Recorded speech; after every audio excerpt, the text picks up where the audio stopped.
Warp is a new RLHF method, so we all know and love RLHF. This is a method that tries to make it a little bit better. I kind of wanted to go over this paper because I wanted to go over kind of RLHF a little bit, and then kind of some issues with it, and I guess some fixes behind it. Yeah, so let's go over RLHF in the paper. So RLHF is, I mean, you've probably heard of it. You may know how it works, and it's a way of basically aligning a model to your whatever interests that may be. Maybe, I mean, with like GPT, for example, you basically want to align a model such that it is basically chatty, so it can kind of chat with the user, but also align the model such that it doesn't respond to like bad queries, or rather that it'll like reject responding to bad queries. Like, can you tell me how to build a bomb? It'll be like, no, I can't tell you how to build a bomb. Now to do that, basically there's kind of like a few main stages for training an LLM. So the first step is you got this massive data set, and this is going to represent the internet. And you're going to train your model on that. So you got this model and you're just going to train it. And you train it using normal unsupervised lost, where it's just predicting the next token. So you have this big model now that's trained on a ton of data, and it basically will generate whatever is going to maximize the likelihood of whatever it was trained on, which is the internet. So it can take on a bunch of different personalities, a bunch of different directions, depending on how you prompt the model, and it can go all over the place. So this means that it's very creative, but it also means that it may not be chatty, so it may not be fun to chat with. If I ask it a question like, can you help me with this? Like, if I ask it this question, it could respond with, yes, I could help you. I can help you with this. Or perhaps it's on a 4chan post, and or perhaps it takes some 4chan data and it starts yelling at me. Or perhaps it just keeps on extending this question in terms of my voice. So maybe it'll say, I am having a problem with whatever. So you need to align this model such that it is chatty in the first place, and such that it doesn't pull from probably 4chan. But yeah.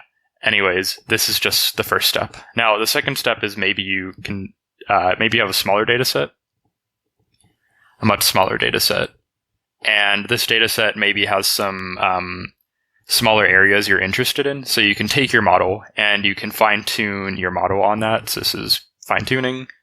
I guess it's pre-training. And this kind of gets it into like areas you kind of want the model to be to kind of be good at.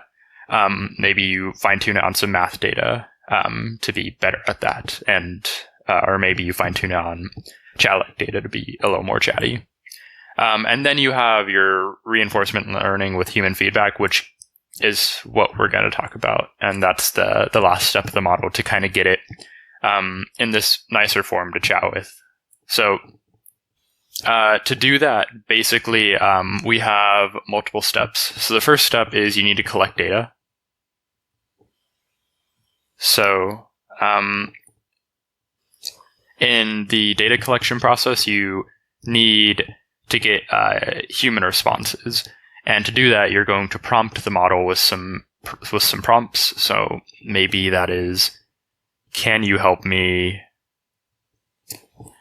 solve, I don't know, 1 + 1? Like, what does that equal? So this is going to be X, this is going to be our input in the model, and the model is going to generate some responses. Maybe we'll have it generate 2. So response 1 will be perhaps like, yes, something, something, something, the answer is 2. And then response 2 may be like, yes, something, the answer is 3, or something like that. Now, what the user will do is it'll say, well, or the human, whoever is rating this, will say, well, I like response 1 better than response 2. So what you'll do is you'll have this binary classification. So this is a 1, this is a 0. Basically preferences. And maybe you can even have it where, like, oh, I prefer this 0.9 times more than this, or something like that. So you can always do that as well. But we'll go with 1 and 0 for now. That can be easier, but there's more advanced ways of classifying these. And maybe you have one that's like, can you tell me how to build a bomb? And then R1 is like, yes, and the other one is no. And you probably want to do it like this, where this is preferred. So once you have these pairs of data, the second step is going to be to train your reward model. So train reward model. So you can train some random model. It's usually easier to take your pre-trained model and to just train that. So, I mean, your pre-trained model already takes some text in, which is going to be a set of tokens. So you have some set of tokens here. This goes into the model, and the model is going to predict the next token. What you can do is instead you can just take this part here. You can replace the head. So right now our head, the head takes in basically the last token, and it projects that to every single word in the vocabulary. You can change the head out and make it predict 0, 1.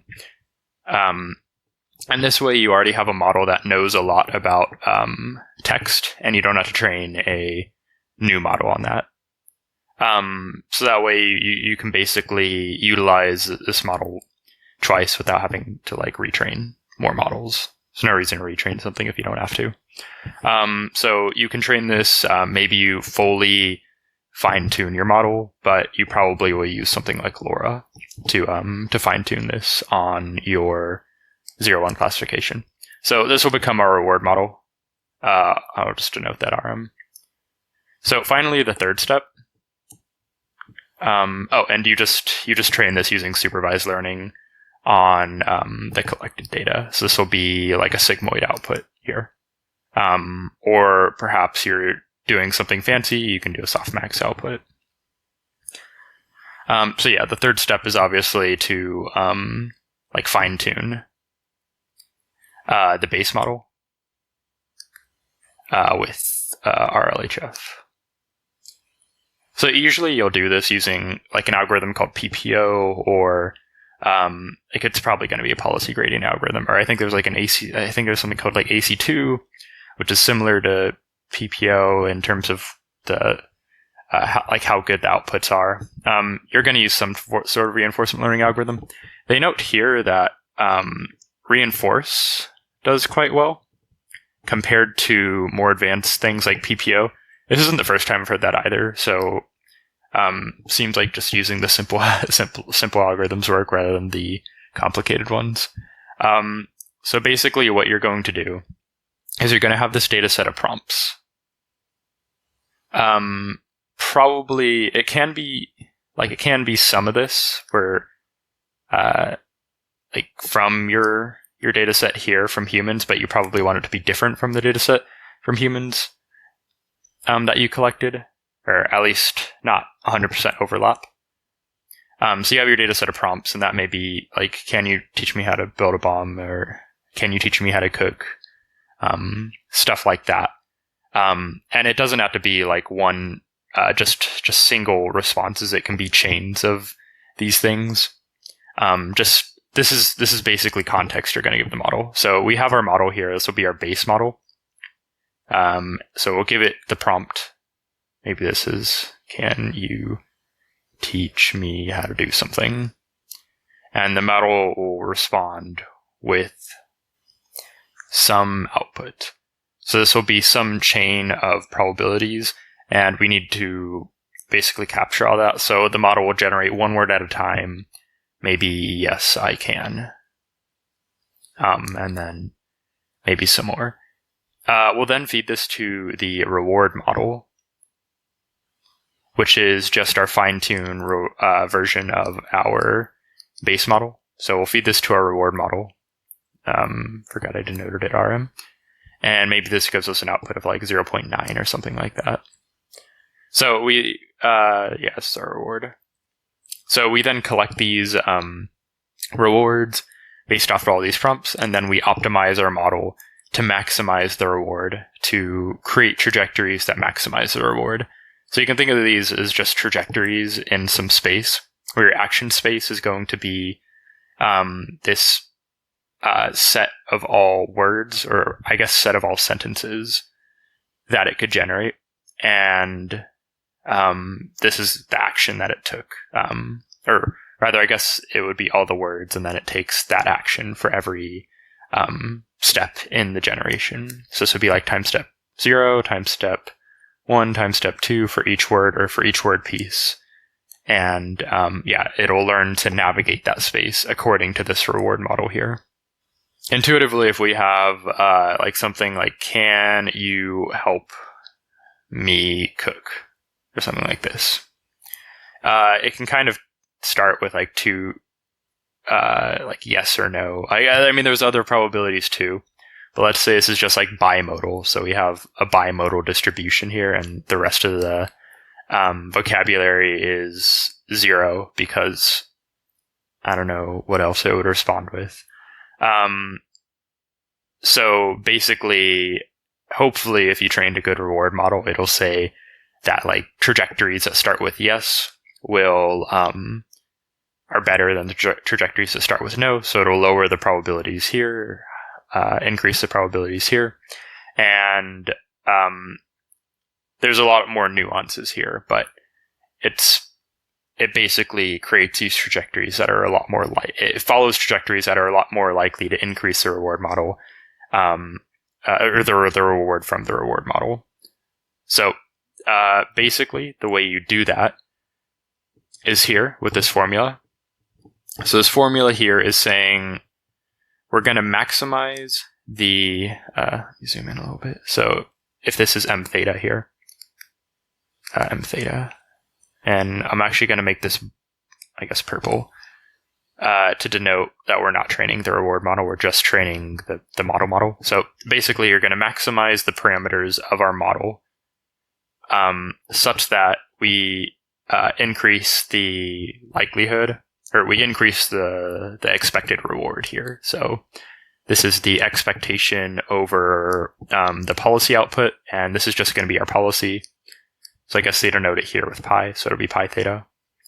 Pi theta is usually your policy in reinforcement learning. So the expectation over the sampled trajectories from your policy, and this is the expectation over your entire data set, your prompts data set. And what you're increasing the expected reward. So that's all you're doing. You're basically training a model to take trajectories with a higher reward, and that's it. Now, there's a problem, and the problem is if we have a model that deviates too far from the original model, then we're basically going to have a model that doesn't have much knowledge, but knows how to increase the reward like crazy. So, assuming you have a perfect reward model, then this is fine. However, you're not going to have a perfect reward model, and this is going to be a bad idea. Intuitively, every time you fine-tune it as well, you basically deviate further from the internet data. So you make the model less creative, but you make it more tuned to what you kind of want it to do. So you have a really creative model that knows a ton, and you kind of reduce the creativity a little bit, reduce some modes to make it more nice to talk with, or only know things you want it to know. Now, if it deviates too far, you're going to have a model that knows nothing, but is going to be really good at reward, or at getting reward. Let's say the reward is like really good at like chatting. The reward model is really good at modeling trajectories with chatting. Then you're going to have a model that's like good at chatting, but it's not going to know anything. So you don't want this policy to deviate too far. This also will lead to reward hacking, where the reward model, it doesn't learn exactly what you want it to learn. The reward model is going to have some nuances in it. And if the policy deviates too far from the original model, so If the model deviates too far, then it can lead to reward hacking, where the model finds nuances in the reward model that increase the reward, but it doesn't necessarily increase reward based off what you want it to increase. So, this is a common problem in reinforcement learning. So what you can do is you can add a KL penalty, and the KL penalty is going to say the current policy, so wherever our current policy is, shall not deviate too far from the old policy. And basically what this is saying is it's saying like the policy should only make changes to the distribution if the change is going to be worthwhile. And basically the KL penalty is saying how far, or like the distance between two distributions. So if I have a distribution like this, and I have a distribution like this is going to have a pretty high, this is going to have a pretty low KL because the distance is pretty small. But if I had a distribution like this and a distribution like, I don't know, like that, like the complete inverse of it, then this is going to be a pretty high KL because the distributions are quite different. Or I guess if we had a distribution that's just a line, it's like nothing, or uniform, then those are going to deviate. So you basically are saying that the distribution of the old policy should not deviate too far from the distribution of the current policy. Now, this also leads to problems, because if you have a penalty that's too high, then the model isn't going to learn at all, and you're just going to end up with the same exact model. And this is a problem that they note in this paper.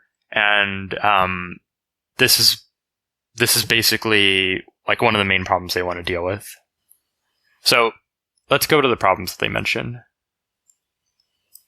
But yeah, this over here, this is just normal this is just normal RLHF. There's some nuances with how do you pick how to model reinforcement learning. Like I said, you use PPO, or you can use reinforcement learning, or the reinforce algorithm, some way to maximize, or some way to use reinforcement learning. And then there's other methods like DPO, which do this implicitly, but apparently they claim here that reinforcement learning with reinforce is better than DPO, which is interesting. Yeah. So, to the problems, right? They mention the problems somewhere. Oh, here we go. So, yeah. They're all the way up here. So, there are some challenges with RLHF, and these challenges are here. So, first, the limited scope of fine-tuning often restricts to relatively small datasets, can lead to excessive specialization and catastrophic forgetting of the broad and diverse knowledge acquired during pre-training. So basically, as you fine-tune your model more and more, it's going to forget more and more of the previous knowledge it had, which is, it can be good if you don't want it to know how to build a bomb or stuff like that. But it's going to deviate too far if you fine-tune it too much, and this is the catastrophic forgetting problem. And this is usually why you have the KL term. They call it alignment tax. Second, maximizing the imperfect reinforcement, or the reward model presents several issues on its own, as the LLM can learn to exploit loopholes in the reward model, so reward hacking, as I mentioned earlier. And finally, RLHF can reduce the diversity of generations, potentially leading to policy collapse, more reinforcement learning issues. Such loss of diversity limits use in creativity or exploratory tasks, and can result in the LLM systematically refusing to answer. So let's say I were to give you, I have this reward model, and let's say the reward model says, the reward model basically says, policy, this is a good thing that you're rejecting things. This is a pretty decent response. Maybe it says, rejecting things is a reward of 0.7. It's pretty good. You could do better by saying, on some tasks, and you could do worse on some tasks. On the example of how do I build a bomb, it would probably give a pretty high reward of the model saying no. On it's saying, how can I learn how to cook? Maybe the reward isn't 0, but it's like, it's decent. Now, if the model figures this out, it can be like, oh, well, I have to maximize the expectation. And if I'm maximizing the expectation, if I just learn to refuse things, then that's like a pretty good expected value over the entire data set. So the model can learn to do that, and that's a problem, and that's policy collapse, like mode collapse, where it just learns to just do one thing. And that's also leads to a problem of the loss of diversity, where basically you're reducing the modes, like down here where I showed you were reducing yes and no's. You're basically reducing modes in your distribution. So you have these trajectories that the model would take before, like the creativity of the model, and you're reducing the creativity by reducing the trajectories that the model would take. So that's another problem. They aim to kind of fix all these, kind of, but they mention all the problems here. So, like, one of the main problems, like I mentioned earlier, is the KL problem. So they want to try to fix that, the KL problem, because it basically forces the model to not learn very well. It'll keep it too close to the old policy. So basically, they mention these 3 things, and they mention that they're supposed to help out with the problems I mentioned earlier. Do they or do they not? I guess we'll see if this, or if we can play around with a model like this, or based off warp. But I don't know if they release any code. So basically, instead of doing normal reinforcement learning, where you take basically you take a model and you train the model using reinforcement learning, and then that's your final model. We're going to use this 3-step method, which is actually going to be an iterative method. So we go from step 3 to step 1 again. The first step is this exponential moving average. So instead of using a KL penalty on the initial model, what we're going to do is we're going to do a KL penalty with an exponential moving average. And we're going to do that for a bunch of for a bunch of policies instead of one policy. So we're going to have multiple policies instead of just one. Now, because we have multiple, we have to average them together, and we average them together using SLERP. And finally, stage 3, which is going to be linear interpolation towards initialization. So this is basically taking this is training models using reinforcement learning. This is combining them, and this is making sure that the combined model isn't deviating too far from the initial model. So this, in a way, is like a light KL penalty, and then we repeat this over and over again. So this is kind of an outline of what they do. A nice thing about this is very parallel efficient, so you can run this on multiple machines.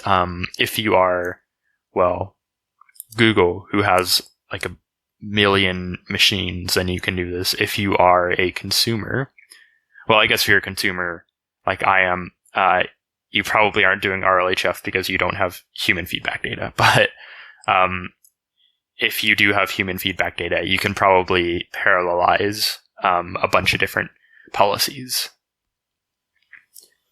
So let's start with the EMA. So the EMA down here is going to be for every policy. So this is how we're gonna.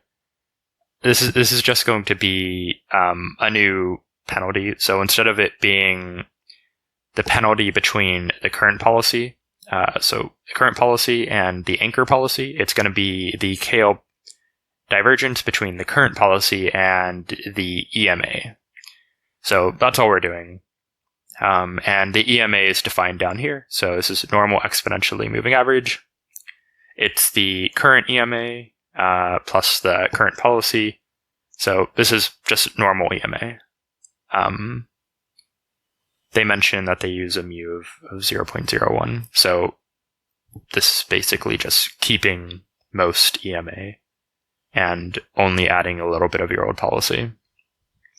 And basically what this allows it to do is it allows the model to kind of deviate from the initial model it's kind of like a light KL penalty. It allows it to deviate from the initial model just over time as it learns. So it's like a soft KL, a soft penalty. If you have kind of if this was your static policy here, and you initialize from there, you may have a model that kind of moves kind of around your policy, but it doesn't like deviate too far, because if it deviates too far, the distribution is going to get the KL is going to get really large because you're deviating too far from the initial policy. Now, if we have an initial policy that's kind of moving, so it kind of moves around according to where the model is going, then it'll allow you to deviate further from where the initial model started, because the KL kind of moves. The KL kind of moves as the model moves, so it doesn't get too large. If it doesn't get as massive if the model deviates really far, and this can be a good thing because it allows the model to learn how to maximize the reward, learn these trajectories more. But it can also be a bad thing if it leads to this this policy collapse issue. They mention that this is actually a good way to train it. Like they mentioned down here, policies trained with an exponential moving average anchor benefit from automatic annealing of the KL regularization and from distillation from a dynamic mean teacher. Empirical evidence in section 4.1, so they have some evidence showing that this works quite well. And they mentioned that it's kind of a distillation technique from a mean teacher, which would be the EMA, which is kind of treated as the mean teacher. But it's basically adding this regularization that isn't as hard as a KL penalty, and that's all it's doing. It's just softening the constraint a little bit. Yeah, they mentioned some more benefits of EMA here. EMA acts as a slow weight and thus performing better than the initialization, but you're going to get this higher reward. So that is EMA. They also mention that this relates to deep reinforcement learning techniques where EMA stabilizes exploration towards a Nash equilibrium, which is what you want to hit. The Nash equilibrium is what you want to hit in reinforcement learning. It approximates the mirror descent. So they mention other works that show that EMA works quite well in normal reinforcement learning tasks, and this is just another reinforcement learning task. So let's say I should probably show this picture up here. So the first step is training parallel policies on using this EMA technique here. Now the second step is to join these models, and then the third step is to basically move the model that we're training a little bit from the old model. So second step is this SLERP interpolation. So how are we going to combine these? So the way they mention that you can do this is you can use LERP, so linear interpolation, and LERP would just be given by this formula here. So if lambda is going to be our interpolation factor between two policies, so we have the weights of policy 1, which is delta 1, and the weights of policy 2, which is delta 2. We can interpolate them just using like lambda and then adding it to this old policy. So this is just a way of updating our current policy and keeping a little bit of the old policy. So it's just updating the old policy according to this new knowledge we've acquired from these policies here. So what we can do is we can interpolate between the policies we have using linear interpolation and just add that to the old policy. And this is just the weights that we have. So we do this for every single weight in the old policy, or in the old policy and new policy. Now these deltas are not just the weights; they're these normalized weights, and the reason we subtract theta and it is basically saying, like, we want to see the trajectory, the vector that this model learned, but we want to see the vector minus what it already had learned. So it's basically saying we want to see what this model has learned that it hasn't learned before. So we take this normalized vector representing only the knowledge that it has learned, only the new knowledge it has acquired, removing all the old knowledge that we already had in the initial model. And this way we can look at the vectors independently from the initial model. So we can look at the vectors of the two policies independently from the initial model. Now this is useful for SLERP. So for SLERP, basically the idea is, instead of just having this linear combination, we're going to have this spherical combination. So imagine these are two vectors here, and these two vectors represent some weights. And like I said, these are normalized, so you remove the initialization, just so you get the vector of the new acquired knowledge. So you have these two vectors here in this weight space. Now, if we wanted to take a combination, we can just go along this linear trajectory here, this linear line here, which is an interpolation between the two vectors, and it's just normal linear interpolation. And you can select a lambda such that you have an interpolation between these two, however you may want that lambda to be chosen. Maybe I pick lambda of 0.5, doing an average between the two. Then that'll give you something exactly in the middle.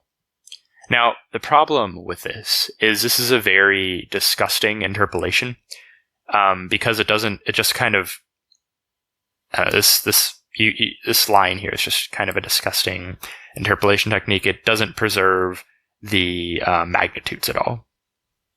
Now, a more intuitive, or a less intuitive, but a more natural approach is to take a vector here and to rotate it along. Let me get a different color, and to kind of rotate it, and scale it, such that it moves into the second position. So instead of doing this interpolation here, this linear interpolation here, where you're just kind of sliding the vector along here, not preserving the magnitude at all, you can instead rotate the vector and scale it to, so instead of just kind of slicing the space, you can rotate the vector. It's a much more natural approach. So to do that, you have this formula up here. And this formula here is basically, instead of you scaling the vectors with lambda, you're going to scale the angle of the vectors. So we're scaling the angle where omega is the angle between the two vectors. So instead of directly scaling the vectors here, we're scaling the angle between them, and this can be thought of as kind of rotating the vector as you change lambda, instead of just doing this linear combination as you change lambda. Now this is good, because remember we're adding this to theta init, and whenever we're adding this to theta init, this is basically telling us, we're updating theta init in some way. And if we use this linear interpolation here, we're updating theta init, which is our old model, but we're updating it in a way where the update is going to be smaller than, since we're cutting the magnitude, the update is going to be smaller than if we were to update it with the individual components. So if we were to just update it with theta 1 or theta 2, we're going to have a much smaller magnitude, because we're doing linear interpolation. And linear interpolation does not preserve magnitude. It obviously has a smaller magnitude here, because we're not doing a rotation. We're kind of slicing the space here. But if you use a rotation, it does preserve magnitude, and the update is basically as large as you would want it to be. It preserves magnitude, and you want an update to be proportional to the magnitude. You don't want the update to be kind of less than that. And the reason is because if you move, like using LERP, and since LERP has a smaller magnitude, it has this magnitude issue, you're going to stay closer to theta init every time you update this model. While updating with SLERP basically moves away from theta init as fast as you would want to, because you're moving as fast as, I say fast, but fast in quotes, you're moving away proportional to the magnitude of what you learned. So it's a much faster, or it's a much more clean update because you're moving proportional to the magnitude rather than the reduced magnitude with LERP. So that's why they mention they use SLERP. They also have some observations here. So spherical linear interpolation boosts rewards yet slightly increases the KL. And this makes sense because I mentioned that LERP has a smaller magnitude while SLERP maintains the magnitude. And linear interpolation reduces KL yet has a reduced impact on reward. So basically this is saying LERP stays closer to the initial model, thus has a lower KL, while SLERP moves further away from the initial model, thus increases KL. So this is basically what they mention here, and this intuitively makes some sense. This also goes with reward, so SLERP is going to increase reward because you're moving further, while LERP has a reduced impact on the reward because you're not moving as far away from the initial model. So yeah, that's why we use SLERP. Another cool thing is they mentioned task vectors, so the normalized vectors without the old model's information are close to orthogonal, with the angle being 90 degrees, which is interesting. Orthogonality is always nice because that means, like, if I update in orthogonal directions, that means that the models are probably learning orthogonal information to each other. So that's interesting. And that means that it's probably worth having multiple models. If the models were not orthogonal and they were collinear instead, then you probably don't need multiple policies. You probably just need one. But since the policies learn orthogonal directions, the policies are probably worth having. It's probably worth having multiple policies. And they show later that it is actually worth it. So stage 3. Now that we have merged these models, we have to update the current model that we're going to use as our final model. And we do that just with this here. So this is just normal update. And the way I like to think of this as like a gradient descent step or a diffusion, or not diffusion, a differential equation step, in a way. So the basically what you're doing is you're saying we have our initial model and we update it with our new model, or we have our initial model and we update it with our new one. And that's it. So basically you have this trade-off between the initial model and the new one. And this initial one represents old knowledge, and this new one represents the new knowledge you're acquiring. So yeah, this is just updating it. The reason why I say I like to think of this as like a differential equation is because I could update a single time and go in one direction and say, okay, this is my final policy here. And this is usually, and this is sometimes what's done. You sometimes say, this is my old policy, and then I'm just going to move to so this would be my init. And then I'm just going to move to SLERP, to the new policy. Instead, since this space is probably curved and you can't make this direct jump, you instead make smaller steps in the space. So moving towards this optimal position by stepping through the space, rather than making one single jump in the space. So that's why I kind of say I like to think of this as a differential equation, in a way. Like you're stepping through this space rather than making one update and saying that's my final update. Because this is going to be done multiple times, it's not going to be done once. But yeah, they mention that interpolating the weights towards the initialization reveals a better pair-to-front than the one revealed during RL fine-tuning. Empirical evidence in Figure 1b and Section 4.3 and theoretical insights are in some lemmas. So they mention that this is much better than just normal, than if you just had SLERP, or if you just had one policy. The average, updating with the average of the policies via this SLERP average is much better.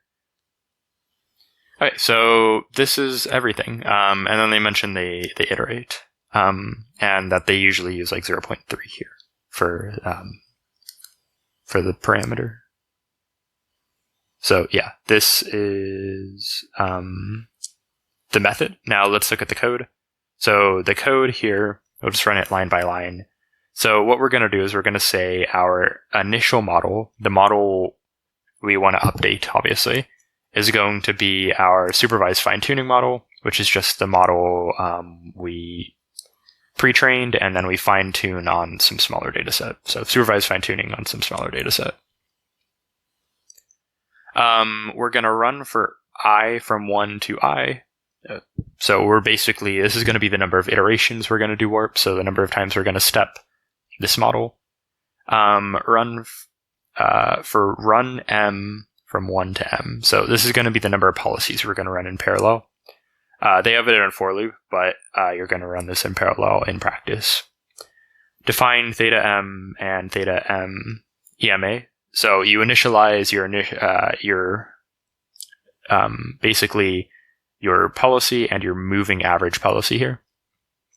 This is going to be the number of steps you're going to optimize the policy before you're going to SLERP update it. So what we're going to do is we're going to grab a prompt from the dataset. So this is going to be our prompt dataset. We're going to grab a prompt from the dataset. So that's going to be our X. So we're going to grab that from the dataset, and we're going to generate a completion using that prompt from the dataset. So that's all we're doing here. This is generating a trajectory from our policy. Here is going to be our reward. So reward. And this is going to be our KL divergence from the EMA model. So KL from EMA, not from the initial policy. So normally you would do it from the initial policy. Here you're doing it from the EMA model. So this is just our reward reduced by the EMA.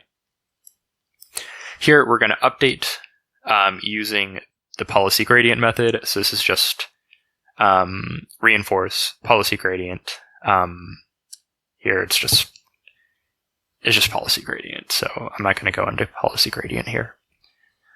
Update EMA. So this is going to update your EMA model, and we do this part here t number of times. So once we have done this t number of times for all m of our policies, we're going to SLERP merge these. So SLERP merge, or SLERP combine them using the average of the policies according to the SLERP equation. And they mentioned that m can be greater than 2. The example I showed below was just for m equal to 2, but they generalize this to m greater than 2 for multiple policies. And finally, what we're going to do is we're going to basically, this is going to be step 3, where you take you update our initial model, so you update init with the new merged policy here. And finally, at the end, you should have a policy with updated weights for the new policy here. And you can do an interpolation between the supervised fine-tuning model and the SLERP model. And this is for every set of weights here. So this is just your output. So yeah, this is all that's being done here. Now on to the results. So one result here is basically, so throughout the results here, they basically have this graph with KL on the x-axis and this reward on the y-axis. And basically this is saying, as our model deviates from the initial model, what does the reward look like? So in this function here, or in this graph here, we can see as the model deviates, the reward gets higher. So they're correlated, obviously. because the reward model isn't. If the reward model was exactly aligned with the initial model, then it wouldn't be. But you're trying to update your model, and as you're trying to update your model to maximize reward. But as you maximize reward, you're going to deviate from the old model. Now, let's check out here. So we have reinforce SFT anchors. This is like a normal method. And they show here on an ambiguous, I think this is on an ambiguous task. I'm not sure what task this is on, but some task that it doesn't do too well. Like as you increase as it diverges, the model diverges from the initial model, the reward kind of levels out, and it ends up in some spot that can't optimize too much further. If you use an EMA anchor, so that's just using EMA instead of a SFT anchor, it can do better and it can continue optimizing. So as the KL increases, the reward increases, and you can go further with the KL increasing. And this is because if you have a KL, if you have a KL from the SFT anchor, the model can only deviate so far from the initial model until it doesn't become worth it anymore. But if you have an EMA anchor, it can move as far as it wants, assuming it has infinite time. It can move as far as it wants away from the initial model, because the EMA will eventually move away from the initial model. And then they mention here warp. As you do more iterations, it leads to higher reward with the same KL. So you diverge as much as the other methods, but you achieve a higher reward. So same divergence, higher reward. Let's go down to the actual results over here. So here they're basically showing as the number of steps increases, what's the reward. They show that the SFT ones usually level out, so they only have one EMA anchor, but the SFT ones generally level out. Now this also doesn't take into account the KL. The KL is over here. So if we have a beta of 0, then it achieves pretty good reward really fast, but the KL will diverge really fast as well, so that's bad. If we have a beta of 0.1, then the KL, like the model doesn't learn, and it achieves like small reward, and that's because the KL cannot go so far. It's limited by the KL penalty. So it can't learn very much because there's this obvious correlation between the KL and reward. So it can't increase the KL anymore, meaning it can't deviate from the initial model, and it can't increase the reward. There's this kind of good midpoint here of 0.01, which does quite well, or it does decently well. It doesn't deviate too far over here, so it's the X's. The reward is quite high compared to the KL, but it still doesn't have the desired property that we see here, where as you increase the number of steps, it has this nice trajectory here, and it has this good balance between deviating from KL and having a good reward as you increase the number of steps. So it actually continues training as you increase the number of steps. SLERP versus LERP, we see that, so SLERP are the, LERP is the dotted lines, SLERP is the non-dotted lines. This is lambda, so this is the interpolation value, and this is the reward, and we can see that that SLERP generally has higher reward, and that's because it has a larger update. So generally it has a larger reward compared to LERP.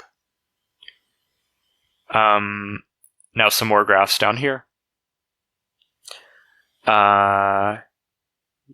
So this is LITI of SLERP after t steps. So as you increase the number of steps, obviously it has the nice property of it's going to increase the KL and the reward.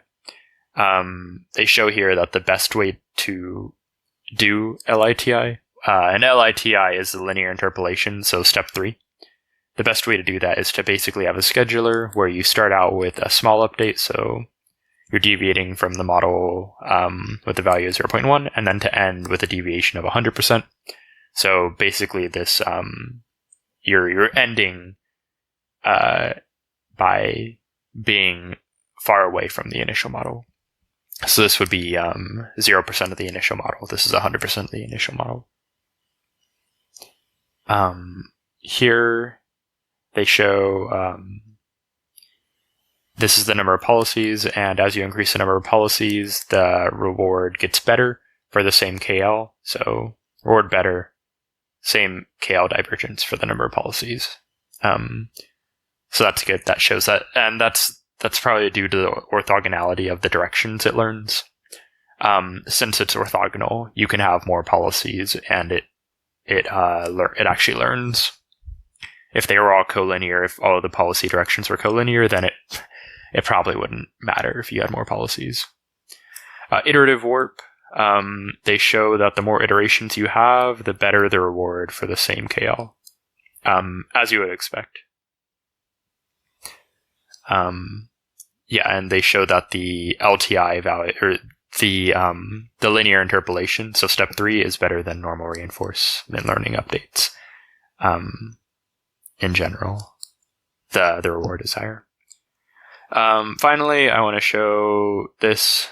They have benchmarks. Do benchmarks say very much about RLHF? Probably not. But it does destroy a normal model on RLHF. I think this is an RLHF model. Warp does do a lot better in terms of benchmark results. I don't think the benchmarks really mean much, but the fact that it does way better on all of them could mean something. We would actually have to see by trying out warp in practice. But yeah, this is warp. I kind of want to go over the reinforcement learning, the RLHF part and stuff. So yeah, warp. I wish they would open source the code, but whatever, it doesn't seem too hard to code. But we'll see. Does this actually work in practice or does it not? I think it's cool seeing these new RLHF techniques. And this is another one that you can add tier list to use if you are trying to RLHF a model.